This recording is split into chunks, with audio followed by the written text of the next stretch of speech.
个话题来看到，本来是一个足一般的家庭主妇，煞会当做冠军肉丸出来。头家张秀卿，伊囡仔读大学了后，开始想要来创业，家己做头家。本地真爱煮食，特别走来去中华老店会肉丸店拜师学艺。落尾家己开店，头起先敢若卖竹笋口味，落尾寒天因为无出竹笋，伊规去用蚵仔来代替，做这款好滋味，嘛变做店里上界出名的看板。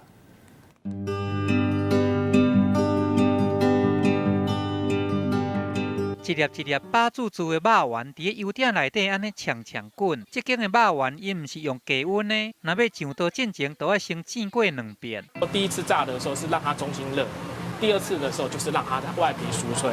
伊伫咧不破的热油，甲肉丸煎到外皮脆酥啊脆酥，倒一个甲切落去，听声就知影。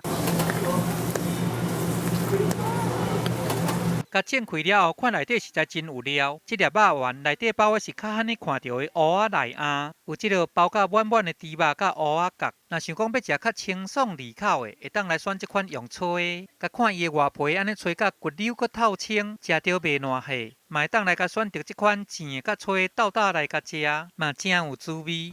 外面很少看到这个爆芋头的，而且吃起来就是有颗粒的感觉，就是可以吃到芋头味，而且还蛮浓。张秀卿伊做肉丸的功夫是对一间肉丸老店来的。伊原本是一个家庭主妇，生活是扣动伫个3个囡仔这个身上，一直到这个细汉查某囝都已经上大学啊，伊就开始来思考无同的人生。我周遭的人都知道我很喜欢做吃的，所以他们就跟我讲说：“你可以去卖吃的。”伊正想要开小食店，想到老母真爱食园林一间老字号的肉丸，才特别去甲店家安尼拜师学艺。我很感谢，因为他不藏私的，把所有的食材还有配方都告诉我，我去跟他学2天。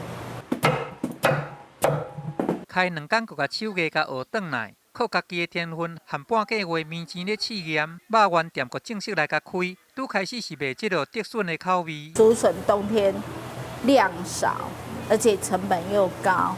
后来因为我大女儿，她就建议我说：“芋头也不错。”我们就想说好，芋头也尝试看看。自从出这个蚵仔肉丸真受欢迎，颠倒来成做特色产品。伫个伊开店的第6年，参加第1届的肉丸节比赛，张秀卿伊家己嘛无想讲会去摕到头坎的，苏当时来成做这个冠军出名的店。我们当初的想法就想说，我们是新人，所以想说去观摩一些老店的优点。